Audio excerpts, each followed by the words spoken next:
የተወደዳችሁና የተከበራችሁ የቋንቋ አካዳሚ ቻናል ተከታታዮች በያላችሁበት ሰላማችሁ ይብዛ እያል ርቀት ጊዜና ቦታ ሳይገድበን ዘመኑ ባፈራው ቴክኖሎጂ በመታገዝ ማለትም በኢሞ፣ በዋትሳፕ፣ በቴሌግራም እንዲሁም በሌሎች ሶሻል ሚዲያ አማራጮችን በመጠቀም ትምህርት በኦንላይን በማስተማር ላይ እንገኛለን። የምናስተምራቸው የትምህርት አይነቶችም አማርኛ፣ እንግሊዘኛ፣ ሂሳብ እንዲሁም ሌሎች የትምህርት አይነቶችን ያካትታል። መማር የምትፈልጉ ከታች ባለው ስልክ በመደወል መማርና መከታተል ትችላላችሁ። የቋንቋ አካዳሚ ቻናል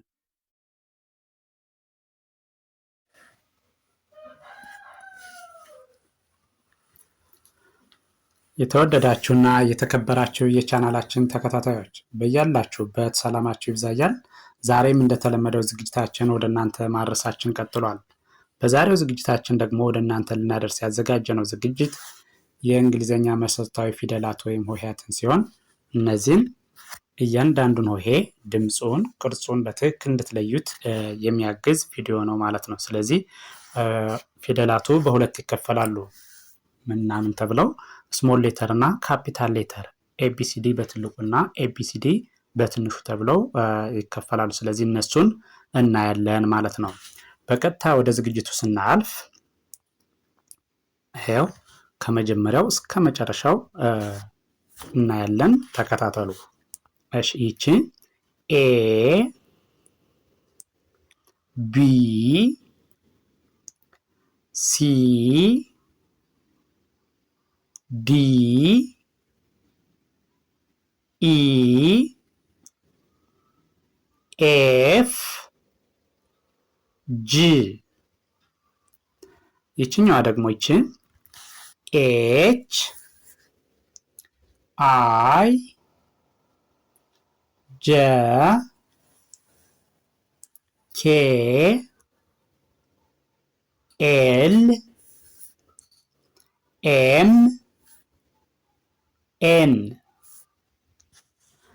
ከዚህ ስንመጣ ደግሞ ይችን ኦ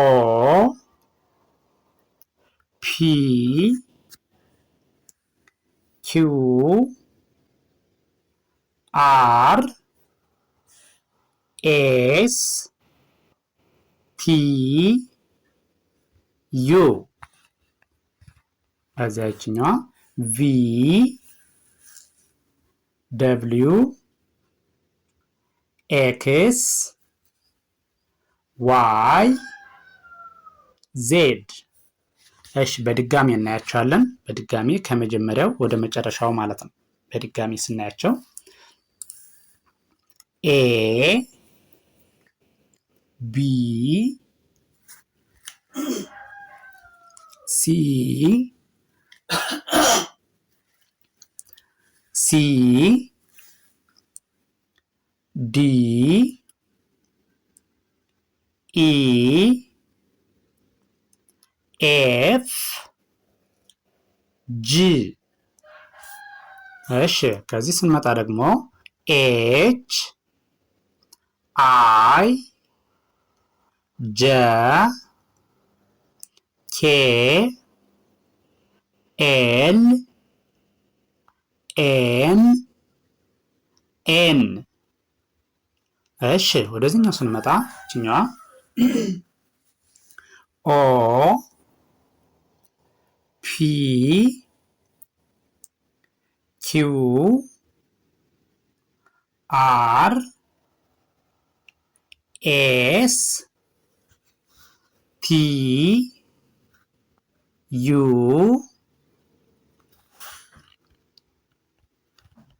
ቪ ደብሊው ኤክስ ዋይ ዜድ። እነዚህ የቆጠርናቸው ካፒታል ሌተርስ ይባላሉ። እነዚህኛዎቹ ደግሞ ስሞል ሌተርስ ወይም ደግሞ ኤቢሲዲ በትንሹ የሚባሉት ናቸው። እነዚህኛዎቹ ኤቢሲዲ በትንሹ ማለት ነው። ስለዚህ ደግሞ እነዚህን ስናያቸው ድምጻቸው አንድ አይነት ነው። ነገር ግን አብዛኛዎቹ ፊደሎች ቅርጻቸው ይለያያል። በቅርጽ ይለያያሉ፣ በድምጽ አንድ ነው። ስለዚህ እነዚህን ደግሞ ስሞል ሌተርስ ወይም ደግሞ ኤቢሲዲ በትንሹ የሚባሉትን እናያለን ማለት ነው፣ ልዩነቱ እንድታውቁት ማለት ነው። ስለዚህ ስቀጥል ኤ ቢ ሲ ዲ ኢ ኤፍ ጂ። ቀጥሎ ያለው ይቺ ኤች አይ ጄ ኬ ኤል ኤም ኤን። እሺ ይችኛዋ ኦ ፒ ኪው አር ኤስ ቲ ዩ። ከዚያ ቪ ደብሊው ኤክስ ዋይ ዜድ። እሺ ደግመዋለሁ አንዴ ከመጀመሪያው ወደ መጨረሻው ማለት ነው። በድጋሚ ቆጥረዋለሁ። እሺ ስደግመው ኤ ቢ ሲ ዲ ኢ ኤፍ ጂ። ከዚያ ይችኛዋ ኤች አይ ጄ ኬ ኤል ኤም ኤን። እሺ ከዛ ወደዚህ ስንመጣ ኦ ፒ ኪው አር ኤስ ቲ ዩ። ከዚያ ይቺ ቪ ደብሊው ኤክስ ዋይ ዜድ። እሺ ይሄኛው የምታዩት ደግሞ ስሞል ሌተር እና ካፒታል ሌተር የመጀመሪያዎቹ ካፒታል ናቸው። ሁለተኛዎቹ ደግሞ ስሞል። እያንዳንዱ ቦክስ ላይ ከእያንዳንዱ ሳጥን ውስጥ ሁለት ፊደሎች አሉ። የመጀመሪያው ካፒታል ሌተር ነው። ሁለተኛው ደግሞ ስሞል ሌተር ማለት ነው። ልዩነቱን እዚያው እያወቃችሁ እየለያችሁት እንድትሄዱ እንቆጥረዋለን። ይህንን ማለት ነው የካፒታል ሌተር እና የስሞል ሌተር ልዩነቱ። በድምፅ ሁለቱም ተመሳሳይ ናቸው። ለምሳሌ ይቺ የመጀመሪያው ካፒታል ሌተር ኤ ናት። ይቺ ስሞል ሌተር ኤ። ድምፃቸው ሁለቱም ኤ ነው የሚባሉ፣ በቅርጽ ግን ይለያያሉ። ስለዚህ እነዚህን እንቆጥራለን። የሁለቱን ልዩነት ለማወቅ ያግዛል። ስለዚህ ስንቆጥረው ኤ ቢ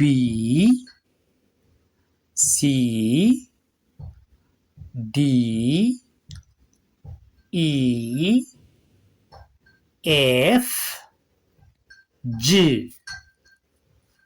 ከዚያ እዚህ ስንመጣ ኤች አይ ጄ ኬ ኤል ኤም ኤን። እሺ እዚህ ኦ ፒ ኪው አር ኤስ ቲ ዩ ቪ ደብሊው ኤክስ ዋይ ዜድ። እሺ እነዚህ ናቸው። ይህን ቪዲዮ ከመጀመሪያው እስከ መጨረሻው በትክክል ብታዩትና ከርሰሩን ተከትላችሁ ብታዳምጡት እርግጠኛ ነኝ እነዚህን ሆሄያት ወይም ፊደላትን በትክክል ድምፃቸውን፣ ቅርጻቸውን ማወቅ ትችላላችሁ ማለት ነው። እያንዳንዱን ሆሄ ድምፁን፣ ቅርጹን በትክክል አወቃችሁት ማለት እንግሊዘኛን በቀላሉ ማንበብና መጻፍ ያስችላቸዋል ማለት ነው። ስለዚህ ቪዲዮውን ከመጀመሪያው እስከ መጨረሻው በትክክል ብታዩት ትማሩበታላችሁ፣ ታተርፉበታላችሁ። ቪዲዮውን ስታዩ ላይክ፣ ሼር፣ ሳብስክራይብ ማድረግ አይዘነጋም። ደግነት ለራስ ነው። በሌላ ዝግጅት እስከምንገናኝ ድረስ ቸርን ሰንብት። መልካም ጊዜ፣ መልካም ቀን